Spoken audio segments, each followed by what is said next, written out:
You're supposed to consent. Well, yeah, you didn't get the memo If to you wear go, your you blue don't need to gown? hear it. Come on, go in the back room and put on your blue gown. You could hear. Your city. Go put on your city ball gown. And don't they give those out? From office staff, a city ball gown for when? I hope not. Oh, we shouldn't waste our money on that.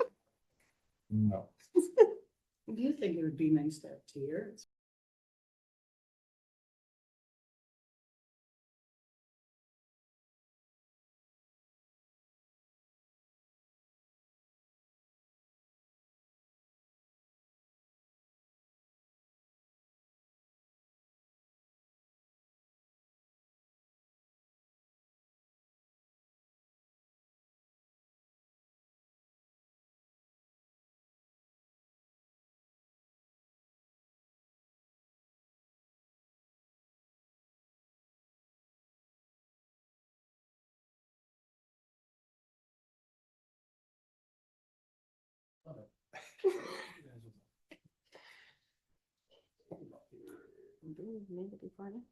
That's right.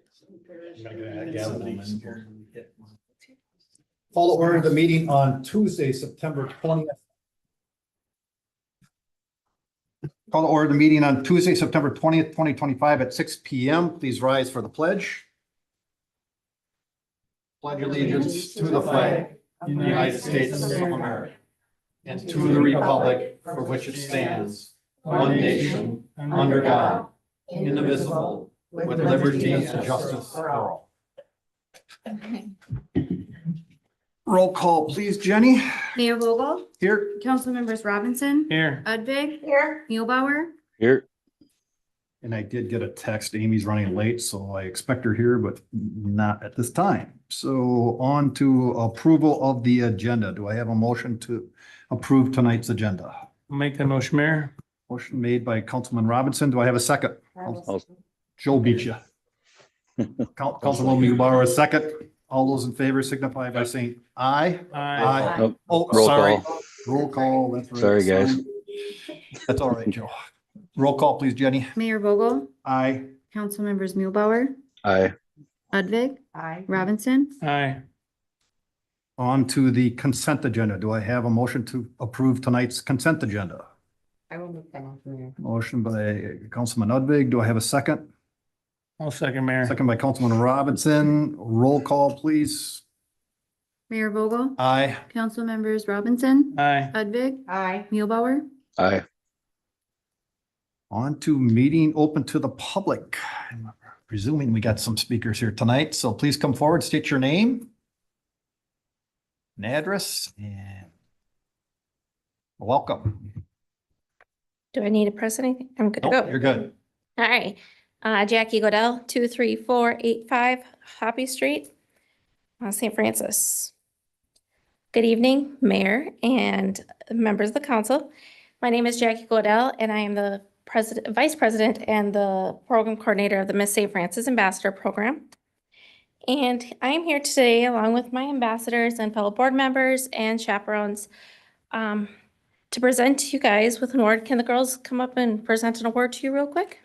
Go ahead, ladies. This award was given to us from the Minneapolis Aquatennial as the top award for Community of the Year for our dedication, being the most friendliest, the most committed, and welcoming community-driven program in the state. The mayor's seen what an impact we do and we have on other communities at this year's coronation. You can give them that. That's theirs to keep. Thank you. Thank you. We are one of the most attended coronations throughout the year for our dedication, our friendliness, and our welcoming. I'm gonna get choked up. I'm sorry. Our welcoming ways into the St. Francis community. If we're here in town, people are always here wanting to talk to us, get to know about our program. And if we're out in town, they come to us to find us because these girls make a huge impact on everybody that they meet. At this time, I would also like to invite you guys to the Anoka Day Parade on October 25th at 11 o'clock at Rick Sorensen Park, where we will be serving all the other communities at their parade with 10 to 15 different soups, grilled cheese sandwiches, desserts, and a hot chocolate bar. We also welcome you guys to come dressed for the theme. It is Alice in Wonderland. So we are looking for people to dress up as the cards that are walking along or the armed guards.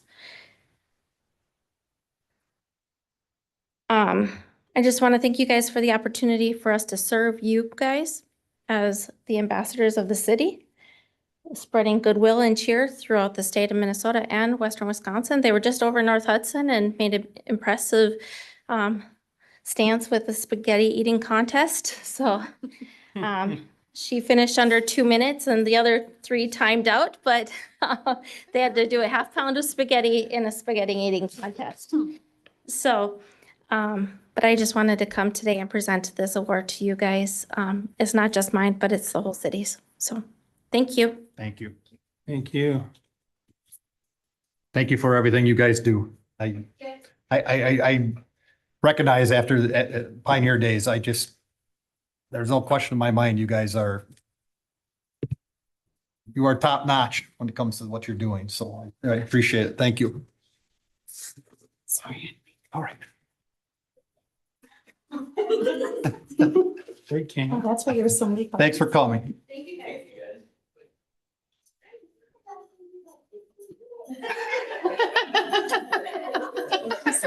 I thought it was gonna be like 15 minutes.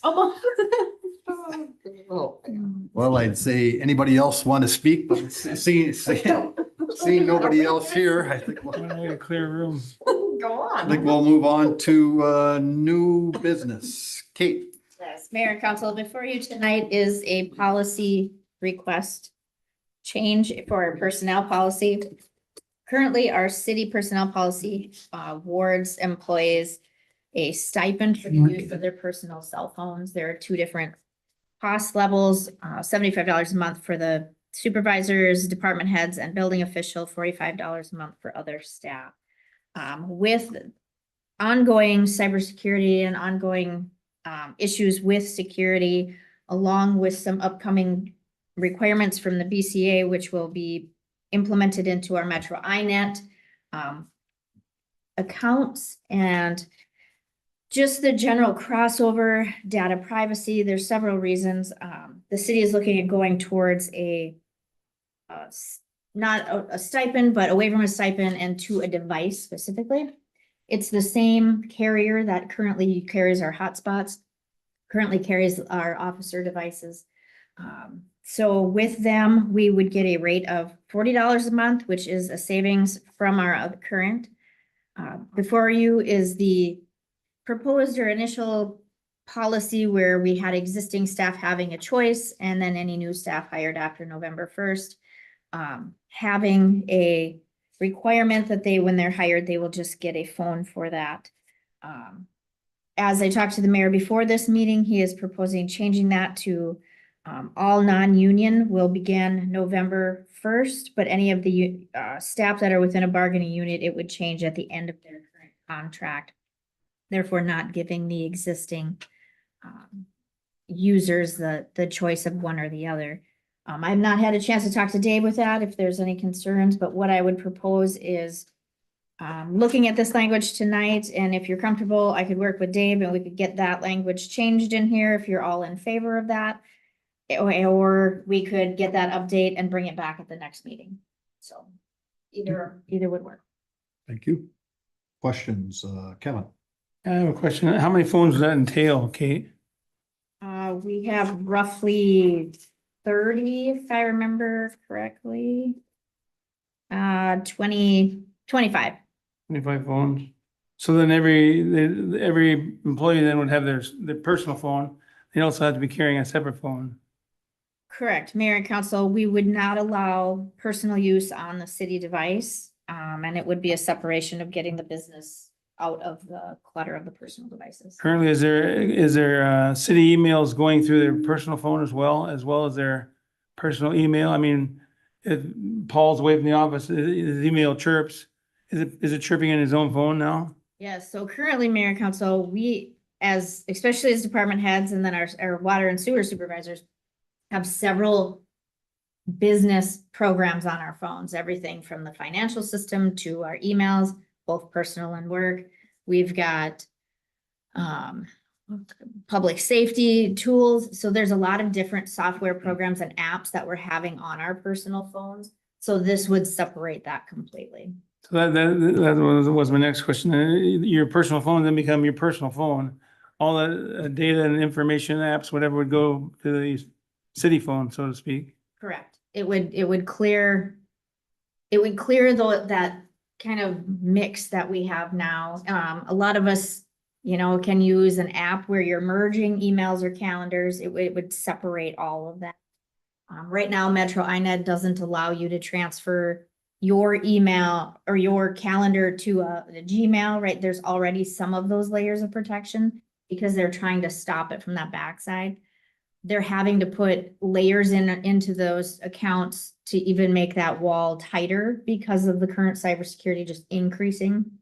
But by handing a device, correct, we would all be carrying 2 devices and one would solely be for business, as we put it in the policy that they can't get rid of their personal phone and just use the city one to benefit themselves, that it truly is a business account. But it would take all that business off their personal phone. And just on the darker side, then, and on the bad side would be, you'd be burdened with 2 phones. If Kate goes on vacation, she's now saddled with a company phone because somebody might have to reach her for something. And then you have your personal phone. So you got to babysit 2 of these devices now. Correct. And that's fairly common. A lot of cities are going this way and a lot of cities are looking even at different layers of management of the city devices.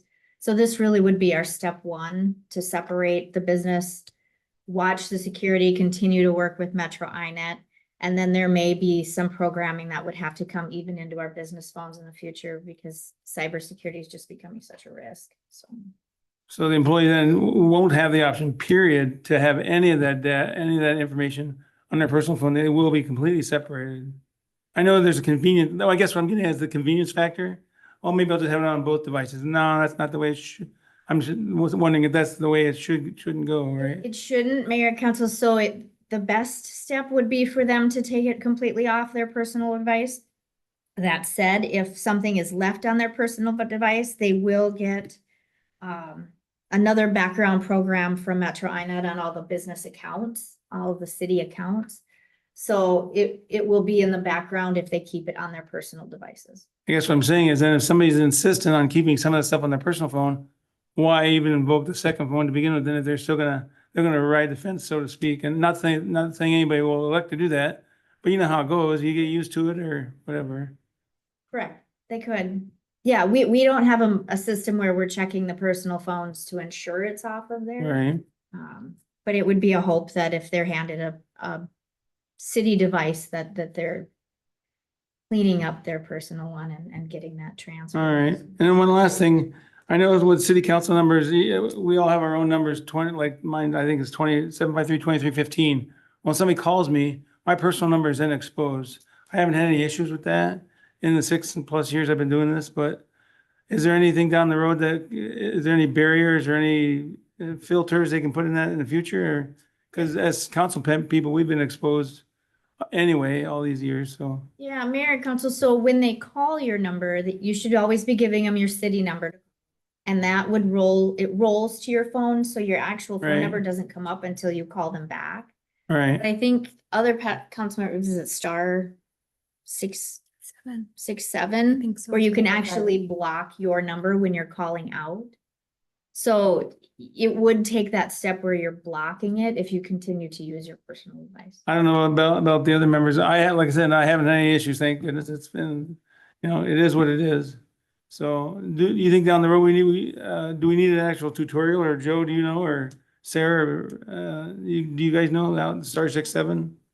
Have you known about that feature? Could probably go, I was probably gonna go on. Joe? Yeah, I do know start well, and I don't know, we used to use it as kids, you get the star 6-7, star 6-9, and there's something with a star 8 too as well, and I don't remember what any of them are, but star 6-7 I believe is the blocking one. I've had to call people back and I don't worry too much about it only because what are you going to do? I guess if you're going to call them back and kind of do your job, or you can't just wait for them to Right. call you back. But then the other thing is all of our, well, at least I know my personal number is exposed on like the last filing. You have to put your personal address and all that stuff when you file. So it is on the Secretary of State's website, unfortunately, I think, but I don't know if, I think the main concern is like with the recent stuff that's happened in the state, unfortunately, with some of those representatives that were targeted. I think that's the biggest concern. I don't know if at the city level, and I would pray obviously not that it wouldn't be an issue, but yeah, you can star 6-7 to block it. I just don't know if people are going to answer it. I mean, me working where I'm working right now currently, I mean, when I call people, sometimes I get blocked. It's an out of state number. So it can get frustrating to deal with that too. But I would think if they did call you, you could call them back and leave them a message and tell them to call you back. And then I guess if it's important to them, they could always do that. But that'd be one layer of protection you could use as of now. Sure. Okay. That's all I had. Thank you. Thank you, Kate. Joe, you want to go next or? Yeah, I don't have really any questions. I think obviously if it's going to save us money, it's not a bad thing. I think separating it for security reasons makes sense. I always kind of wonder how much security we need at the city level, but I guess the more the better. So I don't have an issue with it. Joe? Sarah? Yeah, Kevin asked questions that I had, and I agree with Joe. I think if it's a cost saving, and I think anything that we can do to just heighten that security a little bit. I know there's a little bit of an inconvenience with it, but I think that in this day and age, we have to kind of take those steps, and it does become inconvenient. But, and I'm also guessing that in the very near future that personal addresses and cell phone numbers are going to be much harder to get in. Like, I think there's going to be a legislation moving forward very quickly on that to get those addresses and such off of there. Unfortunately, again, the people who want to find out where you live, the people who want to do the bad things, they're always going to find a way. But at least it's not just, oh, I can go on the Secretary of State's website, print it all off, and boom, I'm gone.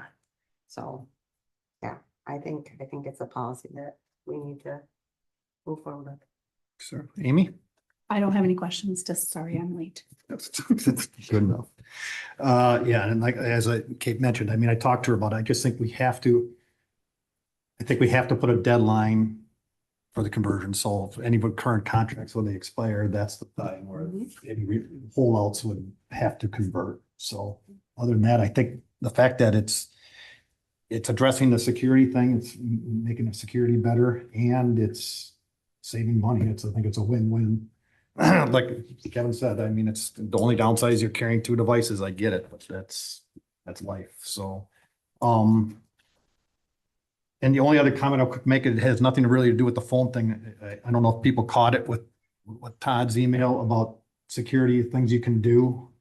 If you read through, there's a lot of recommendations there as a public official, different things you can do to lessen your amount of information out there on you. So, Joe? I did have one quick question. So I don't know if we're moving forward tonight because we did have to touch base with Dave as far as the legal stuff, I would assume. So I didn't know, are we just kind of getting a consensus tonight and then moving forward to the next meeting, or what's the goal there, I guess? I'm going to let Dave speak to that real quick here. That's my understanding, and that staff and I will work to tweak the policy a little bit. Okay. The appropriate motion would be a motion to continue to the next meeting. Okay. And then we'll do our work, bring it back to you folks. Okay. We've got your feedback, and you can take a final look at the full policy. Okay. So any more discussion? I'll make that motion to continue discussion for the city's cell phone policy. Continuation. Do I have a second? I'll second it. Roll call, please. Mayor Vogel, Aye. Councilmembers Mulebauer, Aye. Thomas, Aye. Udvig, Aye. Robinson. Aye. Thank you, everyone. Thank you, Kate. Meeting open to the public. Seeing no one, we will continue on down to city administrator report. Mayor and council, I don't have a lot tonight. Just to mention, we received 4 additional applications for the community development director. 2 have qualified for first round of interviews, so that will happen tomorrow. And then we are still looking at the 22nd to bring the candidates to you. Other than that, we are still sitting with a potential 2 million on the federal bonding request. But we have had no updates in probably 2-3 weeks again, so that's been quiet. Other than that, just, I think everybody's getting back to new routines with school starting, and here we go, so. Any questions, Kate? Okay, thank you, Kate. On to council member reports. Start with Amy. I have nothing to report. Thank you, Amy. Joel? Well, I spoke with Kate earlier today just to kind of catch up on things. Other than that, I'm hoping to be in town. I've been told I've been coming home on Monday, but now that might have got pushed back a few days. So I'm hoping I'll be in town for the town hall.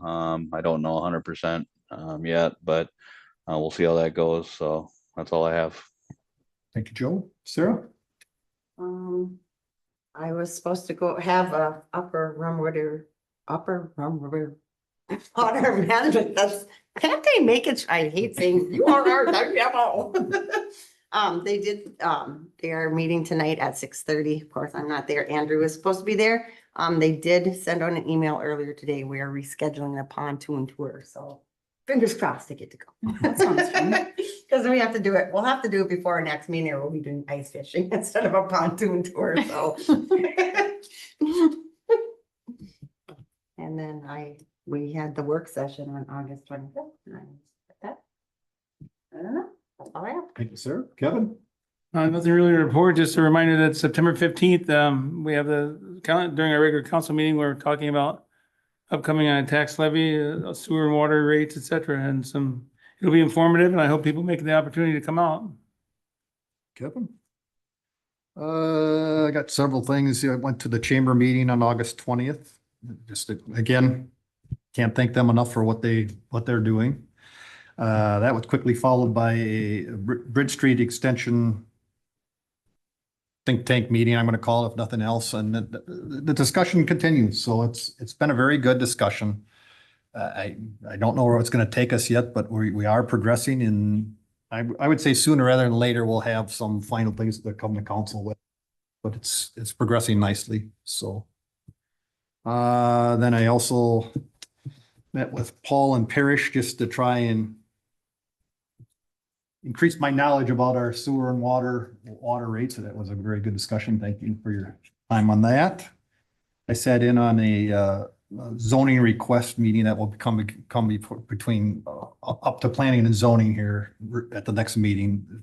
Just sat in with Kate on that to clarify things, and they're coming through with an application now. So last one then was the fire district work session that we all were at on August 25th. And the only other thing I have to report on is, sadly, Anoka County, I'm going to rephrase this carefully, Anoka County declined our request to come speak to us about ACIP. They want to do it on a small scale level rather than a public level. So at least to get the ball rolling, Kevin and I will be meeting with representatives from Anoka County along with some staff to hear their take on it, and then potentially we'll involve all through the rest of you.